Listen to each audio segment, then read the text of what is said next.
thing moving. We got the recording going. Oh, sweet. And then this here deal is going to record. All right, good. It is. All right, here we go then. In 3, 2, 1. Okay, so I gotta rescue my uncle, but I'm not too sure how to find him, so I can go to this island, right? First I gotta talk to the chief, and then I gotta get some clues from a parrot, and then I'm helping these dolphins, and all the time I'm sneaking through graveyards and shooting zombies and blasting monsters. Then my sub cracks up on the rocks, and then the next thing I know I'm cruising inside a whale. Whoa! Oh, new game from Nintendo, man! StarTropics! Every chapter's like another adventure, so it's like a whole slew of games in one. What's the matter with you? Oh, gosh. Oh, yeah, this is later Nintendo. They're trying to compete with being cool like Sega.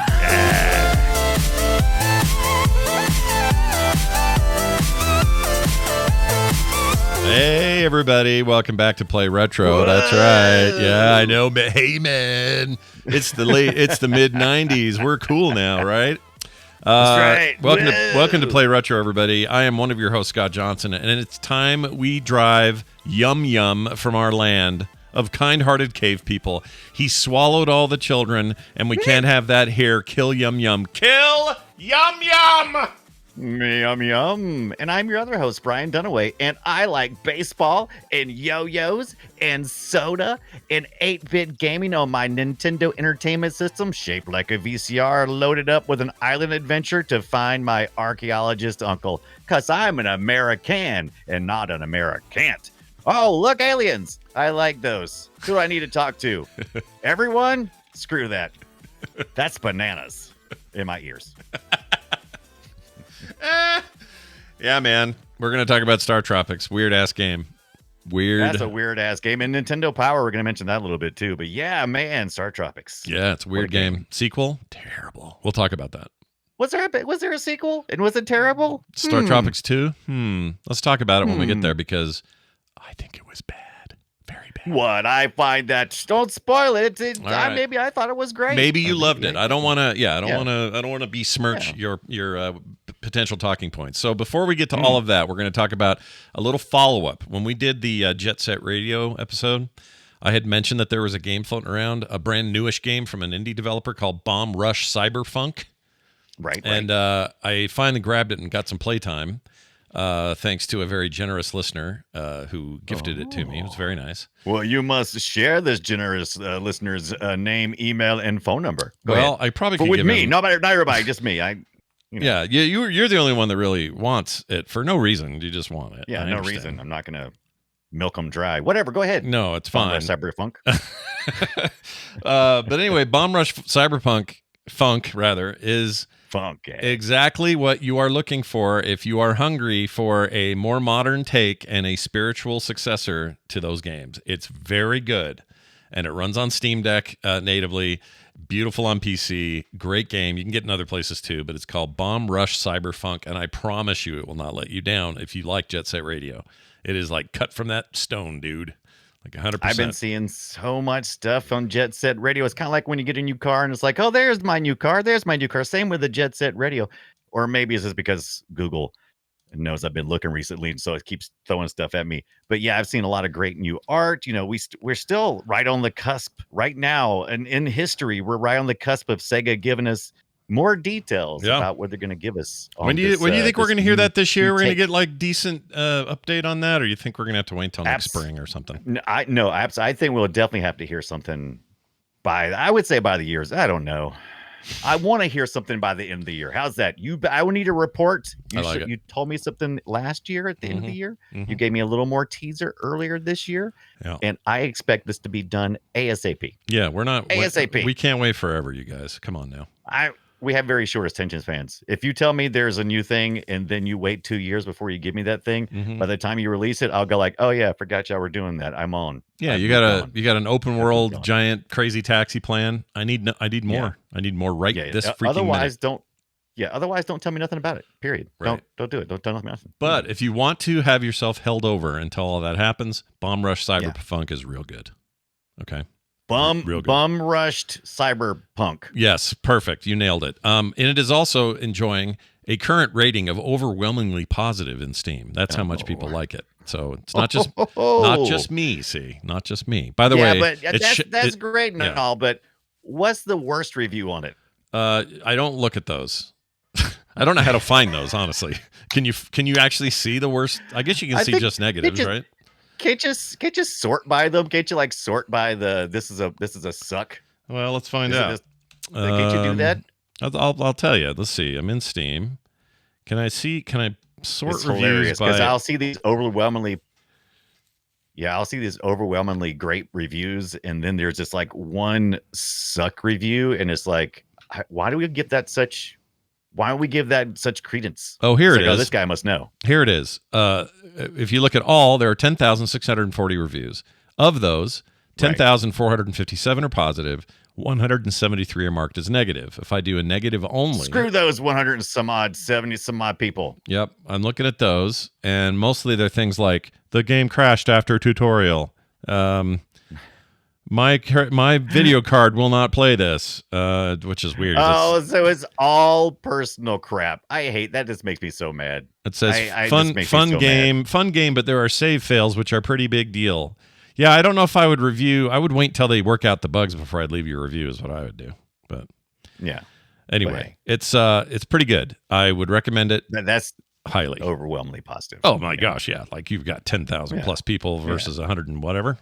Like you're in. Yeah, screw those guys. Yeah, what percentage? It's you're like in 90, the minority. 98% positive. You don't get much higher than that. If a game has 98% positive and you're leaving a negative review, you might be thinking maybe I'm the problem. Yeah, maybe you are the problem. Not you, but people maybe I'm the problem. People who are buttholes about it. They're the problem. Anyway, very good game. Go check it out. All right, Brian, what'd you get up to in the retro space since we last spoke on Tuesday? Because we've only had a couple of days. I know. It's just been only a couple of days. Well, I talked about on Tuesday. I talked about my soft modding my Xbox, and I did get the Tony Hawk 4 in for the Xbox. I'm pretty excited about that. And I was going to talk about today.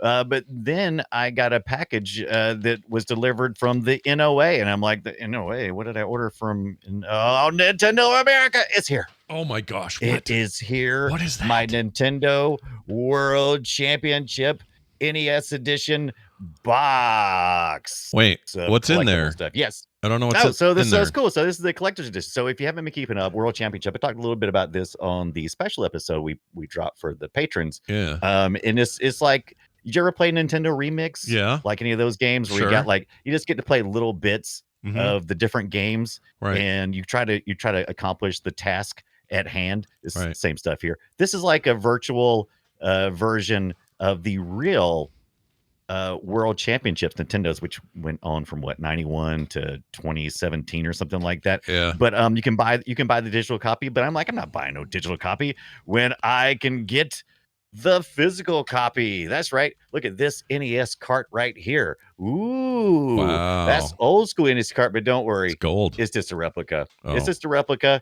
It's not a real deal. That was always one question. I think some people are going to be disappointed because a lot of people think that they're going to get this.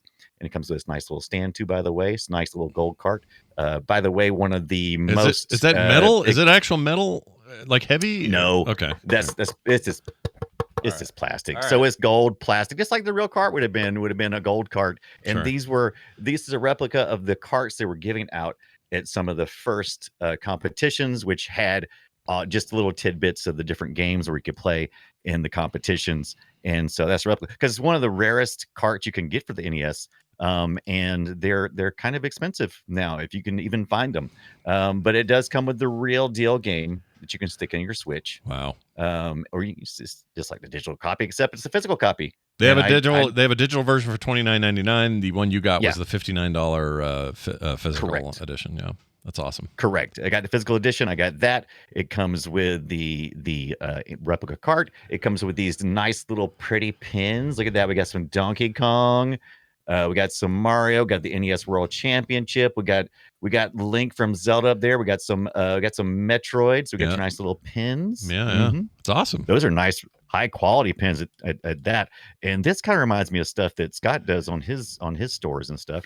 He takes his artwork and we got cards here. So we got some nice little cards, some prints with the Marios on the back there. Yeah, look at these. Some of the original games. Some Kid Icarus. These are all games that you're probably gonna get a chance to take little tidbits of. Ice Climber. Scott loves that one. some Kirby's Adventure, but Kirby Your Enthusiasm, my friend. See, look at that. That's amazing, dude. I love that. Yeah, I mean, you know, sure, it was more than the digital copy, but you know, I really wanted to, wanted something like this. Now, was going to originally order it from Best Buy. You could have pre-ordered it, but I never do pre-orders unless I just have to. Right. And I was going to order it off Best Buy, but people started getting them in, and apparently Best Buy was not doing the greatest job at keeping the boxes safe. Now, some of these people people are really mad, man, because they were like, they messed up my box. They bent the corner on it, because some of these people aren't going to even open these things, right? Sure. They're just going to, they literally want this to be a collector's edition. Unfortunately, I got news for you. This is sold as a collector's edition. So guess what? Everybody's got one is going to treat it like a collector's edition, which is just going to mean a bunch of people are going to have the same exact thing, and it's not really going to be worth anything. Yeah. But I'm going to play with it. I've taken it all out, as you can tell, and I can't wait to play more with my World Championship NES edition. I look forward to whipping you people's butts who are listening on Play Retro. So if you're not part of the Discord server, go to frogpants.com/Discord. Join our Discord server, look for the Play Retro channel on there, and we'll share some friend codes for our Nintendos.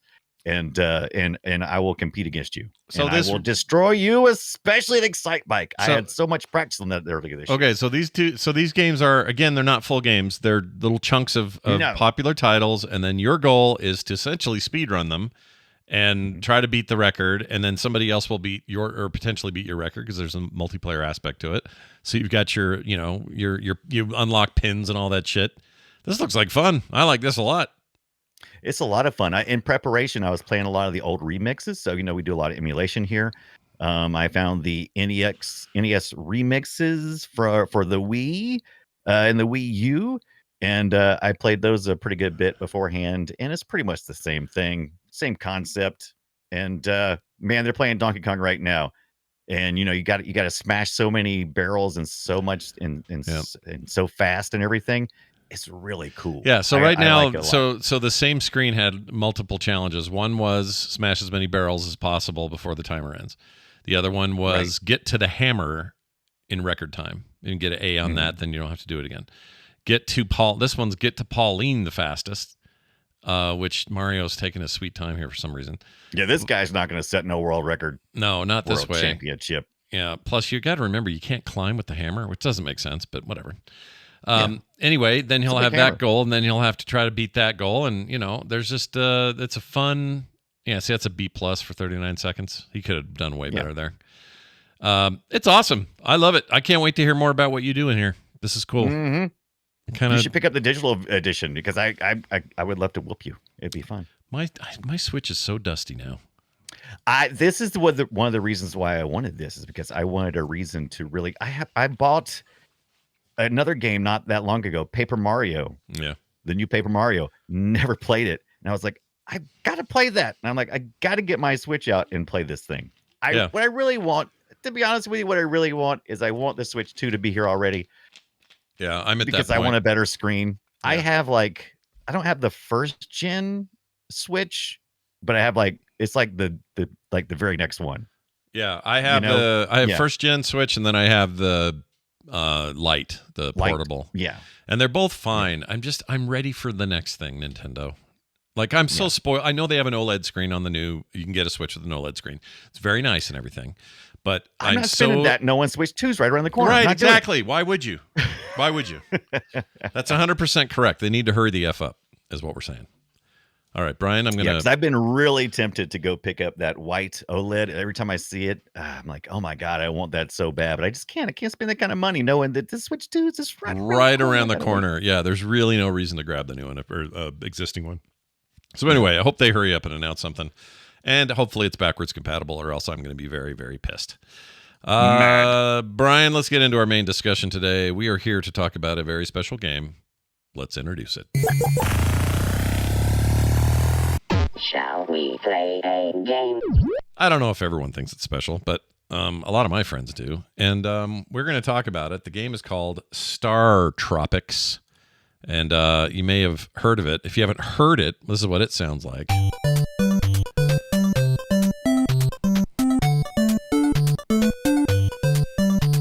pretty catchy stuff right there.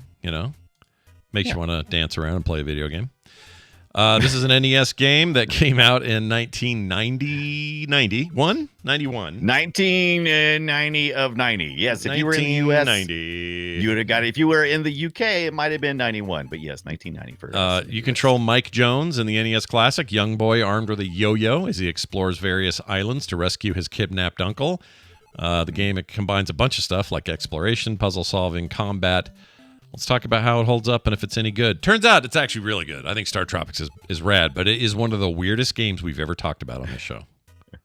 It's super weird, and lots of times we say something is weird, especially when it comes to Nintendo or a Japanese release. It's always weird to our American eyes. Yeah. This was developed for Americans and was only released in the US. This was Nintendo's attempt to go, we don't think Zelda is doing necessarily as good as we like to see in the States. And hey, well, let's see if we can make a game that's got the spirit of Zelda, but instead of being in Fantasyland, because Americans didn't seem to be too hot on fantasy themed games at the time. Yeah, they were wrong, but yeah, there was a sense. Right. So they said, let's do this. And so they put this in it's supposed to be a modern era, but really Mike Jones, who's after finding his uncle, Dr. Jones. Mm-hmm. Yes, that's right. Dr. Jones. Dr. It was all a joke. Everything in this game is a nod and a wink at Americans and our Americanisms. Right. So, but not just that. This is important to note. They do that. Yes. You're right. Tons of references, all that stuff. But it's done in a way that it's coming from a perspective that doesn't exactly understand those references, so it comes off as very odd most of the time.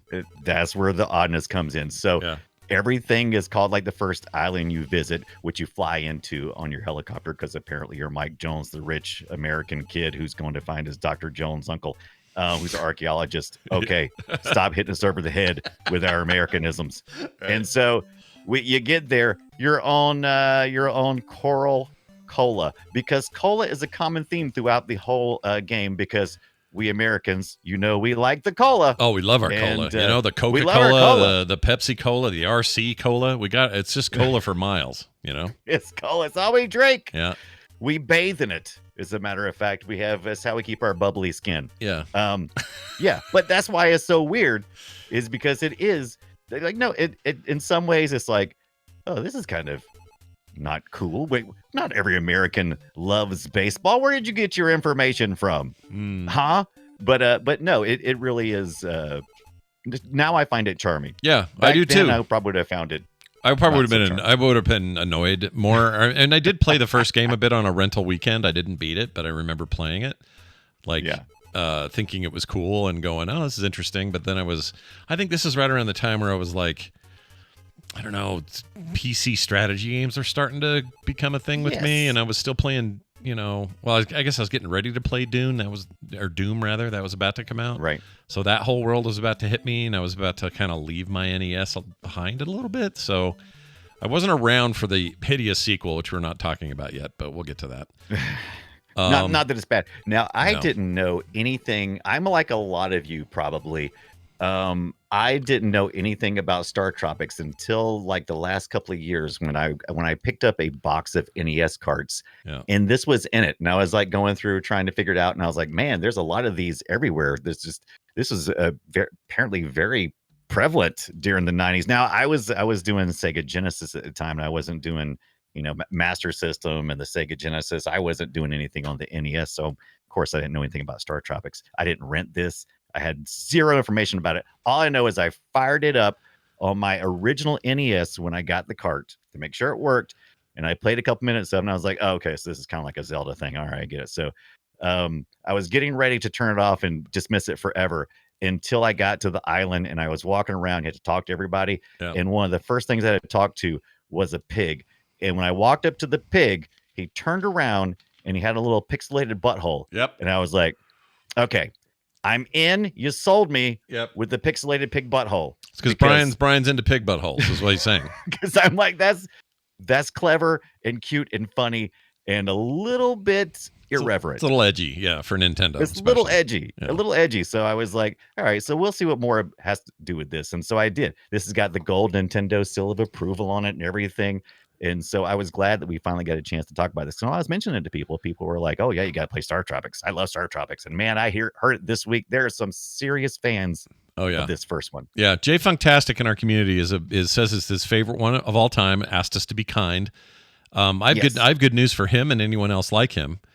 I think this game holds the hell up and is very fun. I think you're right about the Zelda influence, not just influence, really. It's literally them saying, well, what if we took the whole point of a Zelda game and then, we just kind of changed the setting and made it goofy and, more Americanized or whatever. And they did just that. Right. And so the core of this thing is still like a very good Zelda game. Puzzles, dungeons, the things you do in those puzzles and the things you do inside those dungeons, all very similar vibe to the gameplay anyway. And I had a ball replaying this. This surprised me. I thought it wasn't going to hold up, I'll be honest. And it not only held up, I think this might be, of all the NES games we've covered, this is right up there, dude. This is a good one. I could not stop playing it. It was matter of fact, I almost didn't make it to 2, and according to Scott, that would have been just fine. But I almost didn't make it to 2 because I was playing this. I just got hung up in it, and it wasn't because. And I was a little worried at first because there's the overworld, which I believe they call it the travel.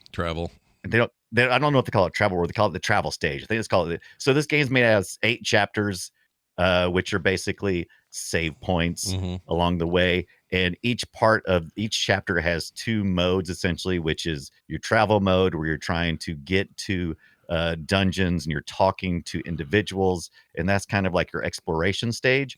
And then you get into the battle stages where you go into your dungeons and you have to solve puzzles and battle baddies and try to work your way through to a boss who will either, who's usually hiding something cool like some weapon you'll need for the next chapter. And so, man, when I got into the dungeons, it's just as addicting as Zelda, maybe even more so, because I felt like most times, not all the time, most times I felt like it was a little more fairly handled than Zelda sometimes. I felt like sometimes when I played Zelda, I was like, this game cheats. Why is this game cheating so hard? Yeah. Now that happens here too. But for the most part, I felt pretty good with that's totally American. I don't understand why we do the farts, right? That's us. Fart if you're gonna have a pig's anus or pig's butthole, may as well have a fart joke. Sure. So why didn't they include that? Yeah. But man, I dug it. I didn't care about the story very much because it is so weird. And by the time you get to chapter 7, this game takes a hard left. Yeah. I didn't get that far. Tell me about that. It leans into what, the pop culture US stuff or what? No, actually, when you're going along in one route and you're kind of like, some weird stuff, but all kind of resides in the same tropical theme. So you're like, you're talking to dolphins, you get ate by a whale at one point. You meet Rob, the robot, the one that used to with the he's not Rob the robot here, but he's basically Rob, the little Nintendo device, the robot device thing. He's in here. He's got a C sub for you. He takes you around places. All of that stuff kind of all fits within the same framework. And then here it comes, Scott. Dr. Jones goes off on an alien tangent. That's right. Around chapter 7, you finally find your Uncle Dr. Jones, and Uncle Dr. Jones, and he's actually been deciphering some runes and stuff, and he's found an alien race. So this it's ahead of its time. I mean, that didn't happen until 2008. That we got that movie. So wow. That's awesome. So they're predicting the future here, and sure enough, the last couple of chapters are you instead of dungeons, you're going like through an alien ship and stuff, and you're collecting crystals and you're doing all kinds of weird. Like I said, all the way up until then, it was all like more grounded and tropical stuff, and there were some ghosts and stuff, but that all felt like it worked with the like the kind of the voodoo. They were kind of like they were kind of vibing on. It's like, oh, this is kind of witch doctory voodoo stuff from the island. Yeah. But then when they took the alien twist, I was like, okay, all right. It's only a 2-hour game, Scott. It's short. If you follow the guide, these games are 2-3 hours long. That's all they can be. They're like 25K or some shit like that. They're like tiny little games. Here's the thing though, like, do you think George Lucas was around 2006 or so? His old buddy Spielberg called him, and Lucas goes, I was just playing this StarTropics game, and I thought it was Star Wars at first, but it says StarTropics clearly right there. And I'm like, oh, maybe we could write a story about aliens. What do you think of that? Yeah, I think that's exactly what happened. My ever improving George Lucas impression. It's pretty good. No. I think he's actually growing into what you assumed would be his eventual form, and so I think that worked out well for you. But this game has a battery in it, which I did not realize, and I'm like, oh crap, I probably need to get in there and make sure the battery is. Oh, because you're playing it on a cartridge. Yeah, you'd need to know that. I guess. Yeah. I got the real deal. Now I didn't do that. Now I did fire it up so that I could check it out and make sure everything is working properly and that stuff. But I actually played it on my Atari VCS, which we've talked about recently, because I did want to get the Chivos, because I'm all about the World Championship NES edition. I'm like, well, I got to get the Chivos, and so you become an achievement monkey these days. You're into it. I really am, and there's some really good achievements in here. Very, very good milestone achievements, stuff that'll make you. They're humorous and you'll remember them. Yeah. And so you feel accomplished. This game was basically the brainchild, from what the interviews I read. Jinyo Takeda. Sure. Takeda. I think it's Takeda. Cicada, whatever. Yeah. I think that's how I tried to remember it. Cicada. So it's Takeda. He's the producer and director. He was part of R&D 3. They didn't typically make video games. They really mostly worked on hardware stuff, and they did work on the Punch-Out series. I think they mostly worked on the hardware end of it, which we talked about here before.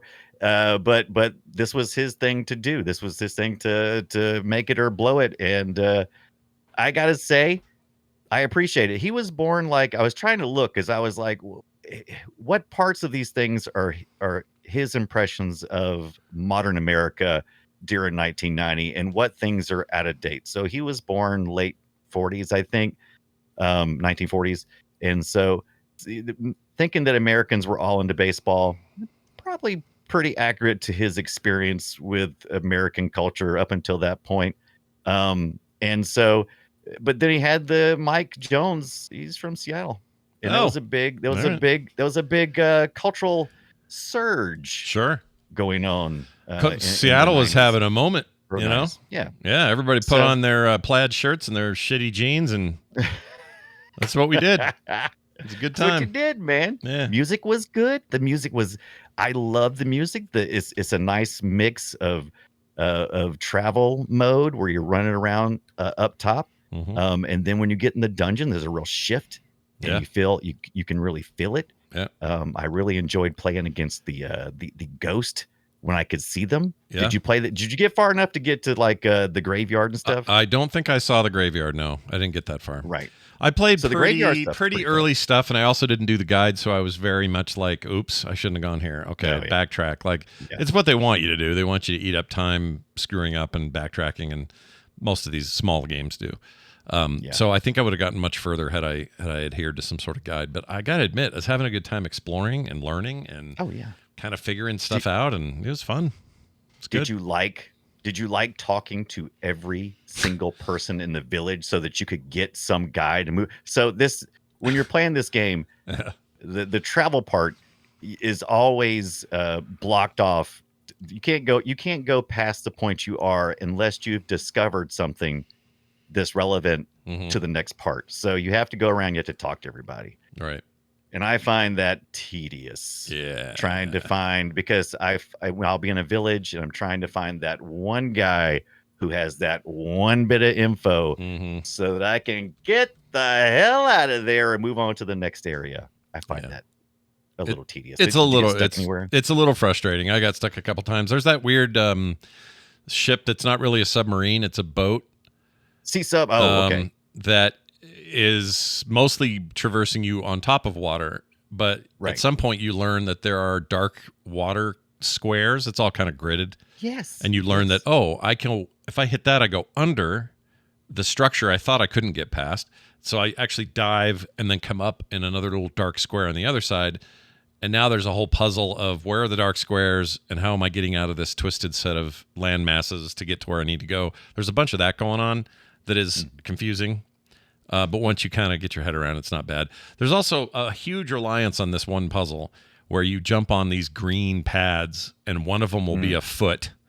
And you don't know which one they are. If you read a guide, I guess you know where they all are. But you don't know. You just kind of have to jump around and find them. And there's a lot of secrets hidden in those and doors that don't open otherwise and that kind of thing. That took a while to get my head around, just kind of knowing where to go and what to do. I think they're creative and interesting. I think if you're a little bit like me at this stage of your life where you've seen this sort of thing 100 times since, you lose a little patience for some of that. It's like, okay, it's like, just let me go. I just want to go in the cave. You know what I mean? Right. And there are plenty of other games do this too, so it's not the game's fault. I think at the time this was probably super innovative puzzling, but right now it feels a little out of the loop for me. It's good though. Yeah, still good. It's if you played Zelda, you're already primed for looking for things that stand out. Like in Zelda, there's always the joke that whenever you see a wall somewhere and it has like a crack in it or something, like, oh, I got to bomb that wall because I've been trained to do that. And so this game has stuff like you said, the little dark water where you dive. I saw the dark water before I could do it. So I saw the dark water and then I had to go talk to somebody. And then once they informed me that there were hidden areas, then my submarine could go underneath it. And that's kind of frustrating because I saw it first before I learned it. But then once you start looking for that kind of stuff, it really rewards the player if it's done well to do the exploring and to find those things. I think the combat is also in retrospect. I mean, back then we were dealing with the D-pad and that's fine, but this thing has only got 4-way shooting. Like you're not or stabbing or whatever your weapon is. You're not like 8-way or diagonally able to do anything. It's not a dual stick shooter. And Zelda was like that too. So it's just not. But who does have diagonal movement? Damn bats! Always. Anyway, go ahead. I don't get mad at that at all. No, bats are dicks. Diagonally, no, the bats are dicks. All right, I'll admit that. Yeah. But it's some of that stuff doesn't hold up as well. Like it just doesn't. Some of it feels a little chunky, like a little slow or whatever. It is a game and a franchise that I think Nintendo could revisit, and I would be happy to play a new one of these with a new take on it. I don't know what that would be, but Nintendo's masters of figuring that out. They're really good at going, oh yeah, how does Zelda fit into a 3D world? We're going to make we're going to nail that with Ocarina of Time. How does Mario fit in a 3D world? Well, we're going to nail that with Mario 64.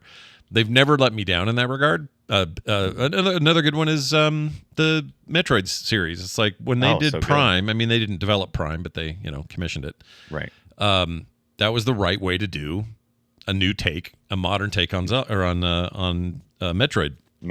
So I think they could do it. They could come to me and say, Scott, do you want a new StarTropics?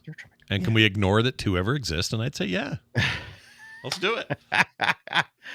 2 had some things, and we're going to get to it. But 1, like you said, just 4-way directional. The thing that was the most confusing, I was trying to remember how much of this. There wasn't nearly as much platforming in Zelda.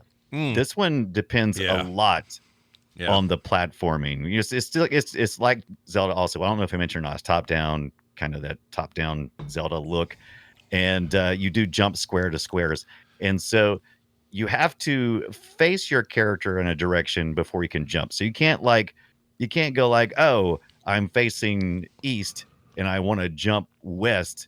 You can't like just hit the D-pad and jump at the same time. You got to first turn, then push forward, and then hit the jump button, and that can get kind of confusing. And this is also during a time when we've only got 2 action buttons, 2 face buttons, and a start and select. and you gotta do your start to put it on pause, which is great because Mike Jones always throws up this big pause sign. Yeah. And we didn't talk about this yet, but it does have that Zelda thing where in the travel part, when you're traveling in the overworld, you're like a little fat chubby guy, right? Little chibi guy. Yeah. But then when you're in the dungeon, you're more, you're more realistic, but still you're just a little pixelated. Anyway, whenever you put the pause on, he turns his little fat self and he throws up his little sign, says pause. And then you can navigate to your magical items, which become important, especially once you get to like the ghost town. You didn't get there, but there's like a wand you can get for magic, and you'll enter a room and you'll just start getting hit. You're like, what's going on? Why am I losing health? Yeah. And you'll have to actually bring out that wand, and that allows you to see ghosts that were hidden, and then you can fight them. Oh, okay. Took me a little bit, really made me mad because I was using save states like crazy, because just like all these other games, these boss fights are so just unrealistically unfair. Yeah. Fight, which is good because bosses are supposed to be tough, but it just always seems like you got to find that right pattern, and it just seems like it takes forever. So I was heavily reliant on save states, especially in those areas. But I was mad because I was like, oh dang, I didn't save before that section, and I lost 2 hearts from stupid ghost. And it's the heart system. The heart system's lifted right from Zelda. You accumulate more hearts and essentially their version of containers of hearts, and you earn those over time, and eventually you've got a big string of them, and it's better for longer, harder fights and that kind of thing. But harder fights, much harder. Oh, you have more harder fights. I see what you did. I see it. Fart is also spelled F-E-A-R-T. Fart. Yeah.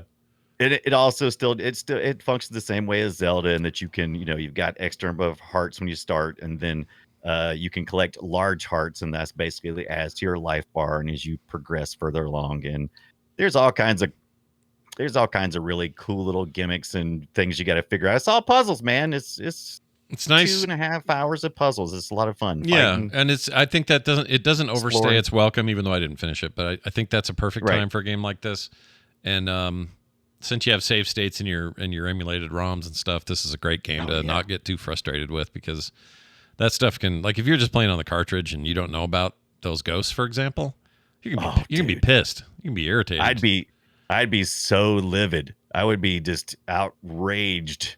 And I mean, it's super easy to accidentally get hit, especially like when like the bone dogs are really fast. The doggos, they're really fast, and it's really hard just to not get hit and lose a heart here or there, and that really becomes important when you have to do the boss fights and stuff. These little flying monkeys! Look at these little flying monkeys. They got buttholes too, by the way. I hate these guys. No, everything's got a butthole. I love it, except I don't know Mike. He's wearing pants, but I'm assuming he has a butthole. Yeah, one would assume, given his human nature and need to take a dump, he's probably got a butthole. I don't know why that makes me so happy to see. I think because for so long, this game still suffers from, why couldn't he be looking for his dad? Why has he got to be looking for his uncle? Because I guess you don't want to explain the kids that kids have where babies come from or something, but you don't have to if it's an uncle. Anyway, I always find it hilarious when they have animals that have buttholes, because so long ago, we used to have characters wear pants. It's like, why is that character wearing pants? Especially animal characters. Why is an animal? Yeah.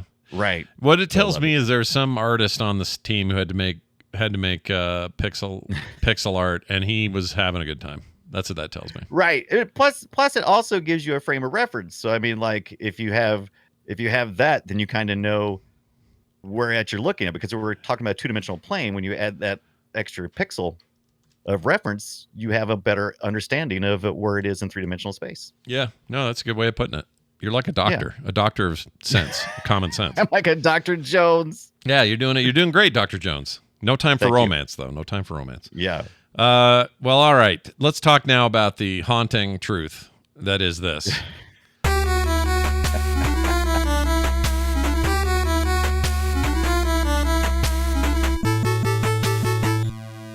All right. What you're hearing is the introduction to, or part of the introduction to StarTropics 2, or as it was called, Zoda's Revenge, StarTropics 2 from 1994. 2 years later. Why did they make it?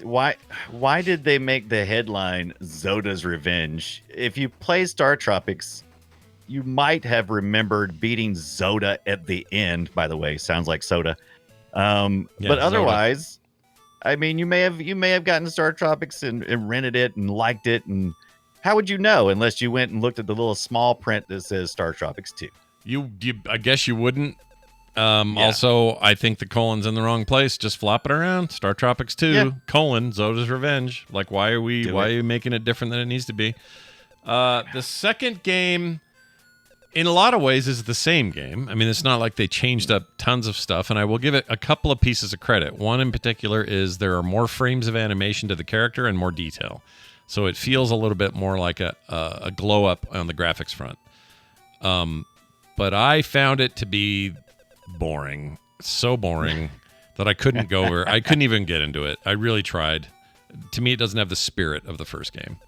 It does not have the charm that the first one did of the small villagers. You're dependent upon Mike's relationships with his uncle, who is now just a boring. He's not some archaeologist out in the field. That's the Dr. Jones we fell in love. We love Indiana Jones in the field. We didn't care to watch. He taught at school, but luckily they kind of glossed over that pretty quickly in the movies, right? Oh yeah, no, they got to the point. They were like, okay, yes, he's a professor, and yes, that girl wrote "I love you" in her eyelid. Okay, haha. Right. And then what's his name comes in and says, "I think we found the Grail, Indy," and he's like, "Oh shit!" And then everything kicks off, right? Yeah. So that's what you want. I guess not the Grail. It was the Ark. It was the Ark of the. I guess it was I guess it was the Grail in the third one. But anyway, the point is like, like get to going, right? That game needs to get going, or that movie. Same thing here. Adventure. And this game has the I was complaining before I didn't have diagonal shooting. This one does. It didn't save it though. It just didn't do it. It made it actually more difficult, especially if you got through getting good. If you got good with the first one, you go to play this one. It's a little frustrating because it's a more fluid as far as movement goes, because now, like I said earlier, it's all grid based in the first one. This one's still grid based, but you can't feel it because you're immediately moving diagonally and it doesn't feel grid based. Right. But like jumping, you can actually turn in the middle of a jump now. And that was not a bonus. That actually hurt the game, like you said. It's weird. More control, you would think it'd be better, but what it actually does is it makes you more prone to dying, and that's not a good thing. In this game. And this is a good example of a thing I don't like. I just watched happen with these bears he's fighting, and only people in our chat are seeing this. I'll try to explain it for home, but there are these 3 or 4 yellow bears that are standing on their hind legs to fight you. That seems like a formidable opponent. Here's the problem. They're glitching all over the place, number one. There's a lot of flicker in them. But they're bullet sponges in the worst way. I can't stand games where the way they make things hard is just make it so there's no way to tell how deep the health pool is on a character or an enemy, and just you're laying into it, throwing 1,000 axes into it, not really sure if you've killed it yet. I just don't like that kind of gameplay. And they do a ton of bullet sponge things in this one, and I find it egregious. I like to be able to see a creature and go, well, that one only takes 1 hit. That one I've seen take 2 hits, and those really hard ones, they take 3. Don't give me something where it's like, just fire until you think it's gone. I don't know, like maybe get a drink while you're doing it. Like, who knows how many hits that thing's going to take? I hate that. There is a little more variety in how the weapons, we didn't talk much about the weapons in the first one, but you had a bat, yo-yo, and that kind of stuff. Here, you're traveling through time. And so the first stop is in prehistoric time. After you get through with the boring lecture and review of the first game, and you're getting stuff like one of the cave people gives you an axe and you can throw it. Before that, though, you have stones, and those bears are different types to beat when you have stones, because the stones only go so far. The weapon system's very interesting. How about that? I'm gonna say interesting, not bad. Yeah, just interesting. Interesting's a fair way of saying it. Sure.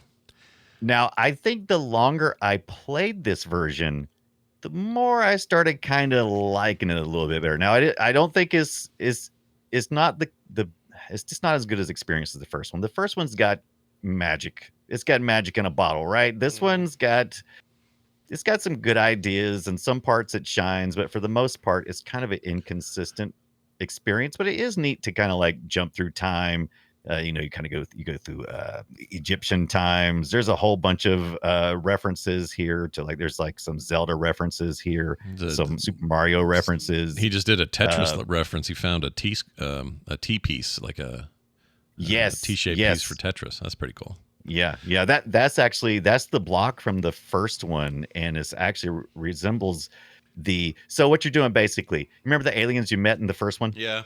At the very end, but not the very end. But I didn't get that far. But yeah. So now we're doing some stuff with those guys too. So they're back, and they're kind of a bigger part of the story. Oh, another thing I just saw too. The screen just showed the thing that if you got even very far in this one, there's like a minefield essentially, where it's predetermined. So it's almost like if you don't know what the minefield is when you're walking through these certain areas, you will fall into holes, and you will fall a lot. And it's like, I don't want to fight the same 3 shuffled battles over and over again because I don't know how to get around this. Now I think there's you could play some playthroughs and stuff, but there's a guide. You could do a guide, but that kind of thing is very frustrating without a guide. And I don't want to do it more than 5 times. Stop it. Right. And this is 1994, so maybe a little bit of early internet. Now, in the first one, we didn't talk about this, but we probably should mention it. There's a lot of codes and things that are relevant to America, 1776, 1492. And also a really cool thing that some people think was kind of copyright protection, but I think it was just a gimmick. There was a piece of paper from Uncle. It was a letter from the uncle when you got the original cart, which I only have the cart and not the whole box. And you would actually dip that in water, and it would reveal the code. And that was the only way you could get that code in 1990. Right? Yeah. But here, it's 1994, and maybe you're starting to see some guides show up in some places. You're definitely going to get some strategy guides out there. But yeah, so I'd get frustrated. I got frustrated a lot more. Yeah, I think that's the big. I think that's taking some good revenge. Right, the revenge is real. He's not kidding around. Yeah, no, I get the feeling that he was serious about his loss in the first game. He's very mad. Yeah, so he really wants to frustrate the player. I will say this about the series: it has one of my favorite sounders of all time in video games. I used to use it back in the ELR days. We were just talking about that way back in 05. Yeah, you may remember it. I'm gonna play a little bit of it. This little ditty right here. Used to love that.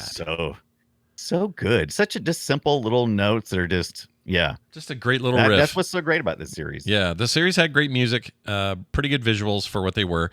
You made a note in here, and we should bring it up. This was the second to last Nintendo Entertainment System title for that system, or at least from Nintendo, because there's been stuff since and lots of indies and weird stuff. Yeah. But if you're talking about official stuff, we had talked about the very last one right here on the show. It was Wario Woods. Yeah, Wario Woods. That's right. So this has a significant penultimate position in history. Yeah. And good job, guys. You nailed it. Super late to the game, if you will. And also, you could have played this. I don't know if you ever had one. I never even knew these existed until I started taking my deep dive down the Nintendo hole a couple of years ago. The top-loaded follow-up. So, Genesis, I knew about the Model 2, the Model 3, but I didn't know that Nintendo had basically a Model 2, which was the top load, which is more like the Famicom. Yeah. And so you could have played this stupid game on your stupid top loader. I really want a top loader, but they're so freaking expensive. Why are they so expensive, Scott? I don't know. Top loaders were out of control to this day. Right. I think this probably just the lack of number of sales. Also has the dog bone controller, which is a little similar. A nice middle step between. I kind of want that. That sounds cool. Yeah. That's nice middle step between the SNES, which is kind of almost a dog bone controller, but not quite. Yeah. I want to get one. It's on my I gotta list. Find a picture of it here. Dog bone controller. I don't know what else to call it. Nintendo. Yes, exactly what it looks like. Looks like a little it's like a little dog bone with the four. What do you call that? I don't know what you call that. Oh, there it is. Mm-hmm. Yeah, I kind of want one of these. I don't have one. They look like knockoffs, but they were legit. Yeah, they were legit. All the Famicom stuff always has looked like a toy to me, and I think that was smart on Nintendo's part. to sell something that was kind of almost like a VCR looking for the NES, and then this top loader later on. It's got to be less expensive, less to maintain, because there was a lot of problems with the carts in the original one, where you would put in you had to push it down, you'd be bending that frame and everything. But yeah, there's the dog bone on screen, and like I said, it looks just like a dog bone. So it's like it's got 2 round ends, and then it's kind of skinnier in the middle. Same number of buttons as the original, and I think it takes the same plug too, if I'm not mistaken. I think so too. It looks like it anyway. I'm looking at these pictures, and they look like the same. This is one I knew this existed somehow. I never had it. I wanted it. Yeah, I never had it. Like I said, until a couple of years ago, I always thought those, when I would see those out and about, I always thought they were just the Famicom, because that's how they're Famicom. Like kind of toy-like and rounded and all that. Yeah, I remember wanting one when I was a much younger person, because I thought my hands were too big for the main one, and it's true, they are big. They really are. My hands are. I got big hands. All right, look at these things. Big hands, Chad, big heart. Look how big. Look how I could grab you by your face and squish it. Big hands, big heart. Probably going to die young. Must lose. Yeah. Well, anyway, 2's good, or good enough. 1 is amazing. That's what I'll say. You know what? I won't be negative anymore. I won't say that 2 is garbage. Yeah. I'll say 2 is okay and just does not quite live up to the strength of the first. There. I would say this: if you play StarTropics and you get good at it, and then you pop over to StarTropics 2, you're going to be disappointed. I think if you give it a little space in between, and you just come back to it and go, I would like to visit some more StarTropics, I think you would probably like. That's just my personal opinion, but I feel like you need a little bit of space between the two. Yeah, I agree. Because what you learn in the first one is not going to help you in the second one. I'm pleased to report it runs wonderfully on the new SP Ambernix. Real good on there. Yes. Yeah, no That's issues. That's a great place to play it. I also played. Yep, I also played. I don't have the cart for this one, so I played this one on the Atari VCS again, and nice. Yeah, it was fun. It was fine. I got some retro achievements. Suck it. You wanted to talk about this Nintendo Power Magazine issue 21. Yes. I mentioned it before, but let's talk about it a little bit deeper here. So this is an actual, oh my gosh, StarTropics.com. What is this, dude? Yeah, StarTropics.com is not Nintendo related, but there is a StarTropics.com, and they got scans of, this person started working with a couple of people in their community to make a StarTropics 3. It doesn't sound like it made it very far, and I couldn't find any resources on it. There was an MSI install, but I'm like, I don't know. I haven't seen any screenshots. I'm a little hesitant to install that. But anyway, if anybody knows anything about that, let us know. StarTropics.com. Now, Nintendo Power Magazine, reason why I mentioned it is because that's I remember reading this issue of Nintendo Power Magazine, and I'm like, how did I totally forget about the StarTropics? How did I not put the two together? Because there's 2 issues here of walkthroughs on the StarTropics, and I remember back in the day looking at it. I don't think I knew the name of it, right? And so this was such a great time to be alive. Yeah, baby. In 1991, get your Nintendo magazine and do the walkthroughs from the real deal people. Yeah, the guys who knew how to do it. It's almost as if they knew that there was another profit stream by selling guides for you to finish hard games. Even worse than that, they knew that at the end of that guide, they would have, were they called Nintendo counselors? I think they were called Nintendo counselors. Correct me if I'm wrong. I think that's right. But you would call their number. I never once called any hotline for help with games. Did you ever do that at all, Scott? Never did it once. It made me feel like, well, first of all, it cost you, right? It was like 900 numbers. It did. Okay. That was number 1. Right. I was cheap as hell, and there's no way I was going to do it. Number 2, I didn't like the idea that I needed help, even though I did. I was very stubborn about those days. These days, I'm way less that way. I'm happily call a friend and go, dude, I'm stuck in this cave. Right. What the hell is this? Like, I don't have a problem with it now. But when I was younger and I was a kid, teenager, I was like kind of an a-hole when it came to needing help. If I really needed help, I may even know that I need help, but I refused to take it or ask for it. Yeah. Yeah. I'm the same way. I would never call. Who am I going to call? And not to mention, I would always get stuck on one thing. And so it wasn't like I had like a list of questions. And I'm not calling Nintendo and making a financial transaction to ask, what the hell am I supposed to do at this one spot? Yeah. You know what I mean? Yeah. I just would never have the nerve, the gall. But I would love to if somebody out there has like a recorded conversation of one of those things. I would love. There's got to be something. Or a story. If someone has out there in our listening audience has actually done this, I would really like to know how that went down. Like, was it a casual conversation? Was it, a very punctual one? Were they reading from a script? How was it? What was that experience like? Well, I missed it. I missed the experience. Here's some audio. I'll play it for you. It was a Nintendo get power some. line, some raw footage. Here you go. Oh, geez. That's loud. Okay. Here we go. We're going to Nintendo. Okay, you'd need to call our consumer service. Have you tried contacting them? Okay, here's a guy at his Okay, desk. let me give you their phone number. And these guys were called counselors, so you're right. Gameplay counselors. Okay. They were called. Gameplay counselors. So here we go. Okay. Hold on. Nintendo, please. Sure. How can I help you? Yes. I was want to inquire about The Legend of Zelda. I was wondering how you go about getting the white sword. Okay. Before I answer that question, can I tell you something? Yeah. It's possible that we might be on ABC News, okay? You had to do like my God. You had to do a consent. Amazing. So it's just raw footage. I'll send you this. It's cool. And chat, that you guys is can have it too. amazing. Yeah, this is rad. Wow. Actually. We have lost all phone etiquette in our modern age. Oh, I yeah. didn't realize how much we had lost it Big until time. this past week. Big time. Okay, let's see if there's more. and Hold I on. having this conversation? Right. Do you object to that? No problem. Terrific. Okay, so you're looking for the white sword in Zelda? Well, I know where it is, but I can't get my hands on it. Which quest are you in? The first quest. Okay, well, you know where it is. Yeah, right. All right. What you need to have are 12 heart containers. Right. And that's the only thing. Okay, I've got 12.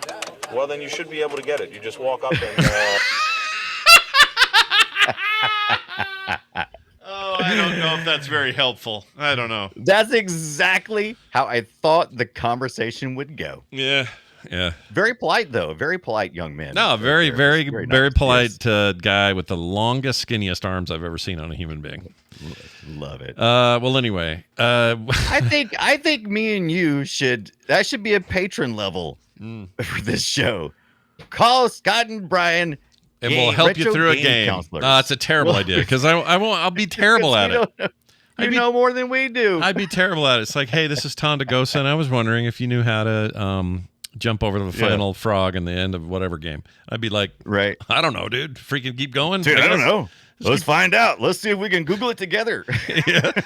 Lucky Phil is right. That guy just did the 80s version of Get Good Noob. That's what he Yeah, did. get good, new boy. I've got 12. Well, then I don't need to tell you. I'm gonna dig through more of that and find some more awesome stuff. I bet I can find some more cool things.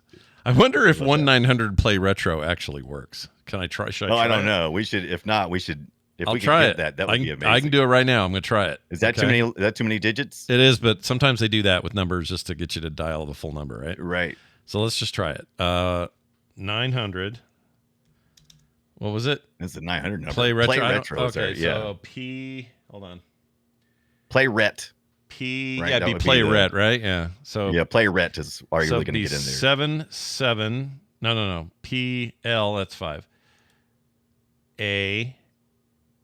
Y. And then ret. RET. Right? That's it. Okay, let's call it. Let's see what we got here. It's calling. Oh, it just hangs up. Dang it. Oh, Well, we tried. we did. Not doing the 10 hams hams. number. That's great. a That's nice- a call over. There nice, you go. 10 Nice hams. reference. Love it. Good reference there, folks. All right. Well, let's get to our Guess Our Game today. We have a game of our own that we made up, and it's called Guess My Game, and it sounds like this. Destroy it.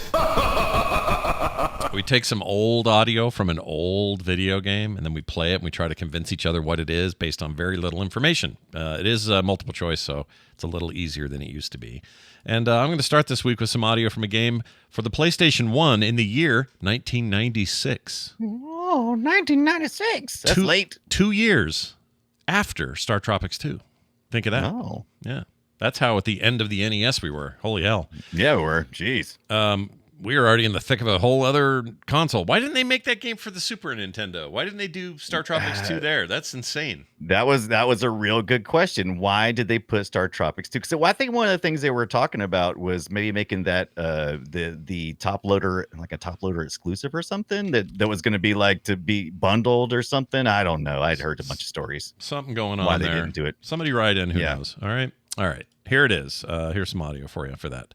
And again, PS1 96. Ready? Here we go. Got it. The reason I've called you here today is to explain why a state of general emergency has been called by the woolly military. As you may already know, a great catastrophe has befallen us that threatens to destroy our very woolly way of life.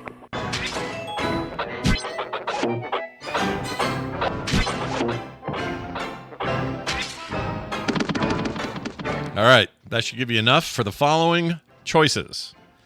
All right, here are your options, A through D. Is that game A, Bubsy 3D, B, Alice in Cyberland, C, Tohu Chinayuki Halfling Hearts? I'm giving you points for saying that pretty much exactly dead how on. it's spelled. Good job. Thank you. I need those points. And D, Bishi Bashi Special. These are all real games, by the way. Every one of these. Bubsy 3D, Alice in Cyberland, Tohu Chinayuki, Halfling Hearts, and Bishi Bashi Special. Bishi Bashi Special. So I'm going to say Bubsy 3D. I don't remember that at all unless it was some level that I'm not remembering. Mark that one off. Alice in Cyberland seems to be exactly what that sounds like. That sounds like Cyberland. Toho Chinayuki. I don't know what the crap that is, but Halfling Hearts. Halfling Hearts. Kind of reminds me of Alice and things too, right? Mm-hmm. And Bishi Bashi Special. That just sounds so delicious that I almost wanted to say, give me the D.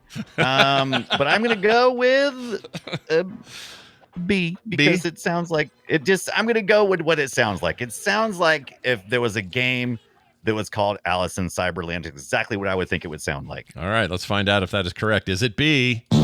Oh, no. It's A, Bubsy 3D. What? I don't remember that level at all. I played a good bit of Bubsy too. Bubsy 3D is terrible. I do love me some Bubsy though. Yeah, but that version, that was a problem. That thing was a mess. It was a problem. But you did good, and I gave you some real weird ones, so I was almost afraid that the rest. How perfect was that Alice in Cyber? That was perfect. Yeah, I was worried that those would be too weird and that it would be obvious that it was Bubsy because it'd be the only one you would know the name of. But I feel like I did all right there. So I think you made good logical choice on that Alice in Cyberland. I think that was good. Mm-hmm. Brian, you lost, but now maybe I'll lose. So let's find out. What's my platform and I'm year? pulling for you. All right. Guess what I chose? What? I chose the PS1, but I did 1997. Whoa. The very next year. A year after Bubsy 3D. Good Lord. All right, let's find out what we got here.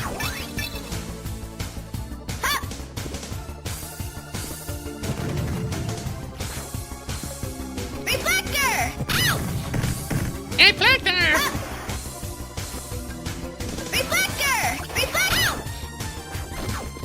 Reflector! Bam!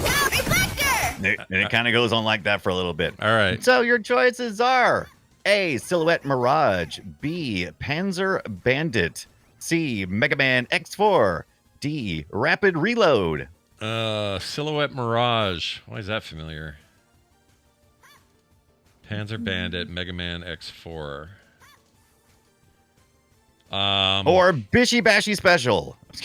Well, That's good. X4 would have been that was a SNES title, wasn't it?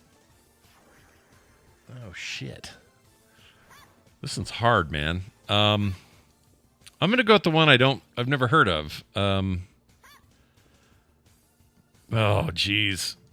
Now I don't know. Actually, I'm gonna go with my gut. I'm gonna say Mega Man X4. All right, Mega Man. It sounds like a kid yelling. It sounds like Mega Man. I don't know. You tell me. I thought it sounded like Mega Man 2, but it's not Mega Man. If it's Rapid Reload, I'm gonna poop. No, you don't have to worry about pooping Okay. this time because it's a Silhouette Mirage. What is that? Never heard of it. It is a side-scrolling video game. It's a treasure game. While I was going down some rabbit holes for treasure, I found this one, and I can't wait to play it. I think we should do an episode on this one at some point. It looks really good. It looks familiar too. And I was like, I don't remember playing this, but the characters look super familiar. And I'm like, let's see. Sorry, didn't mean to have sound. Let me look at this here. Is this familiar to me? Oh, this little witch girl. Mm-hmm. She's a witch girl, but she's going too far. Looks like they did a combination of 2D and a little bit of 3D effect stuff. Yes. And this ended up on the Sega Saturn in Japan, which I was kind of curious about playing on my Sega Saturn. But yeah, there you go. A little side scrolling action there. Yeah, and they're fighting. Nice she punches with her hair. Her hair actually punches people. Wild. Take that. All right. That. You kind of had me curious. I'll have to check that out. Mm-hmm. All right. Excellent work, everybody. Now we both lost, but hey. Yeah, we both lost. The listeners won. It's totally fine. Hey, did we have a game that entered the retro realm today or no? I don't know if we have anything. Oh, no, I didn't put one in there, did I? Welcome to Retro. So let's do some listener feedback, and then maybe by that time, maybe Brian will have actually filled in. Welcome to Retro. July 2024. Let's see if I can find one real fast. Games released in July of, or not 2024, 2000. Well, I think I used mine earlier this week, and so. Oh, here you go. I'll give you one. Yeah, give me one. You ready for this? Give me it. Ready for this. Hold on. Let's see. I'm trying to find the dates. Where are the dates? These are the dates. Not showing me dates. Why? That's not good. That's just bestsellers. Give me the whole year. Okay, that's not it either. You F holes. Oh, here we go. Boy, there were a lot less video games back in the day. Every month, right? We are living in a time of embarrassment. It's insane how much stuff comes out now. So we would have said July 2004 would have been our end of July 2004, right? Yep, here we go. An amazing game came out on Xbox and was based on the version that came out for the oh no, it wasn't. Anyway, ESPN NFL 2K5 would be our 20-year game. Okay. That's fine. That's okay. That's fine. Yeah, I'm not gonna fart blood over that. We could have chosen totally fart blood. We could have chosen Paper Mario: The 1,000-Year Door. That's a good one. 22nd of July that year. Oh, that's perfect. Yeah. Yeah. Close to that are other sports games. So Paper Mario. You know what? That's the one we're picking. Paper Mario: 1,000-Year Door for the GameCube. This NES episode, we should go with the NES game. Yeah, well, the GameCube game, but yeah. Yeah. And the GameCube game, that is still one of the best games ever made, and they just did a remake of it, and that's why I should dust off my freaking Switch. That's why I should do it. Yeah, that, and I have that, and I have let Andrew play it, and I have not even played it one time. I got it for Father's Day. Is that right? I think so. Damn it, Andrew! Like he knew the assignment. You buy a game for your dad, and then you play it. That's right. That's awesome. Okay, where are we now? Oh, I know where we are now. We're in the wrong tab. That's where we are. Here we are. Let's do some listener feedback and play this for it. Welcome to the treasure room. We've got an email, and it's for our listeners. It comes to from a guy named Dog Trot. Ooh, Dog Trot. I don't know what that means. Dog Trot. It's cute. I like the way a dog trots. All right. It's cute. But what if it means this dog has diarrhea? You know? Well, as long as it's got like a cute little button. A little button back there, you can flick it. Yeah. Just flick it. Boink. You know what's gross? When your dog barks and you see that thing open and shut when they bark. Try not to look at that. I don't like it, dude. Not a fan. All right. He says this, playretroshow@gmail.com is where he sent this. He says, hey, Scott and Brian, over the last few shows, I've enjoyed the discourse surrounding what constitutes a retro game these days. The way I like to view it is a different age for different eras of video games. So this is interesting. He's doing it more like comic books. He says, so pixel games from the early days of mainstream gaming, Coleco, Atari, etc., up to the 16-bit systems, I think of as the golden age. Then the PlayStation and early 3D games of some sort of silver age, and then games where the leaps in tech haven't quite blown past the latest gen or the last gen out of the water, but are not the current generation as a more modern age. I'm sure I'm not the first person to slap this comic book style categorization into video games, but I don't see it widely used either. Anyway, I felt like it's a great way to be inclusive to all forms of retro gaming while still paying homage to what we most people think of as retro. Sorry for the long email. Love the show. Keep doing what you're doing. Dog Trot. I love that. I think that's great. I think that's a great way to look at it. Like I still think our 20-year thing is a fun thing to do, but categorize it by age. That's awesome. Yeah, absolutely. We do that with cars, and we do that with a lot of things. So, I mean, absolutely, doing by age is what we're probably going to have to do eventually, because I think one of the reasons why we're able to put everything under a retro umbrella is because it's still fairly new, right? I mean, even though you're going, oh, it's been like 40 years since this game. I mean, but when you're really talking about it, I mean, 20 to 40 years, that's a pretty small frame to break things down into. But we're getting to the point that we'll need to do that eventually. So yeah, that's a great idea, Dog Trot. I like it a lot, and Taz in the chat agrees. That's enough for me. Yeah. Well, Taz, I think Taz knows. Taz knows. Do you know? The Retro Report is a thing we do where we just kind of let you know what's going on around our little community in retro. RetroGib.com has a link to all the stuff that we usually mention. Brian, tell us what's happening around the world here. Absolutely. Just like you said, Retro GIB. We have our Roller Coaster Tycoon server, Unreal Tournament 99, Unreal Tournament 2004. If you have some games you'd like to suggest for us to put on our servers, let us know. We'll be glad to try to put some retro up there. RetroAchievements.org. Follow me. I'm Mission Deep. Still trying to get Scott on there. We'll see how it goes. Watch parties. We've been doing them. If you check back a couple episodes, not this last one because we just had one on Tuesday, or the special Patreon we threw out. Hey, we watched, but before then we watched an episode of X-Men, right? One of my favorite Dunaway-isms is this thing that you do where you go, you'll like have a whole thing to say, and then you'll realize, well, no, I actually need to include this, and you'll say this, and then at the end you go, hey, like to get you all back, like, hey. I love that. Follow me around to the other side of the house. Follow me around. Hey, take part in the show as well. Frogpants.cord. No, frogpants.com/Discord. You can be part of the community. Come on out. Hang out with us. Is there a top level domain .cord? Does that exist? .cord. I don't know. I wish there was though. It needs to be, right? Oh, that'd be amazing. .cord. Yeah, I'd go to disc.cord. I'd do power.cord. That's what I'd do. Ooh, that'd be good too. Or extension.cord. Oh, that's umbilical.cord. Umbilical. Think of all the cords. Good thing they're not letting us name the stuff. Yeah. We'd be in trouble. Because that's all we'd do. I'd do a.cord, so a cord. A.cord. Oh, funny. Oh, AC cord. AC cord. AC.cord. I'm going to be two C's, though. No, it'll be just one C. Yeah. You're right. AC.cord. Oh, and that has two meanings. An AC cord and an accord. Yeah. Shit. Like oh, my gosh. What have we done? All right. Why aren't we running the internet? Yeah, I mean, doing a better job than CrowdStrike. Put us in charge, CrowdStrike. Let it be Brian Strike. All right, that's it for your retro report. We will now talk about what we're talking about next week, and that is going to be the fantastic, the revered, the venerable Theme Hospital on PC. Yes. Ooh, I have so many fond memories of Theme Hospital, and I love like modern takes on this. I love what's the hospital one that's out now? Shoot. It's not Theme Hospital, but it's like that. No, it's like that though. Oh, it's man, very good. And so is there's a brand new outer space one too, where it's like a hospital in space, also good. And I can't remember the name of that. Next week we'll have these recommendations, but Theme Hospital, amazing little sim game, underappreciated. People don't talk about it enough. I freaking love it. Thank you. Yeah, thank you, Bullfrog. Also, chat room developing saying something awesome. Robert Jeffrey in the chat says polmy.cord. Polmy.cord. And Taz says tangled.cord. Tangled.cord. We can do it all day. These are badass. 2 Point Hospital. That's the one. We'll talk about that a little next week. Hospital. That's it. Yeah. It's a very good game as well. And it's inspired by Theme Hospital. So we'll talk all about it next week. In the meantime, big ups to everybody who supports us on Patreon. You guys are amazing. Without you doing this, there is no show. So please head over there if you haven't already and enjoy no commercials or ads of any kind, monthly benefits, and pre-show content every week. What's stopping you from throwing us a buck or two? You know? What's stopping you then? Now, and maybe if we got enough bucks, we would do that Frog Pants counselor thing we talked about.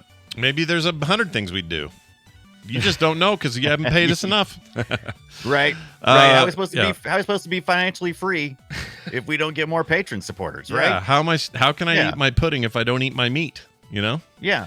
So get in there and check it out. That's patreon.com/playretro. All else can be found at our website, frogpants.com/playretro. And that's going to do it for us. Brian, is there anything you'd like to say to these people before we say goodbye to them? If you haven't already thought about it, you better be thinking about going Deadpool and Wolverine because it's that weekend. Yes. You'll Yeah. look back on this and go, oh, it was that weekend? Yes, it's weekend. We're doing it. I'm going tomorrow.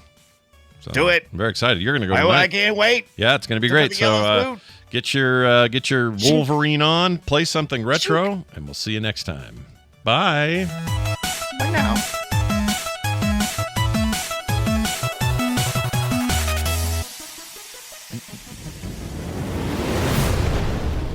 This show is part of the Frog Pants Network. Yes. Get more at frogpants.com.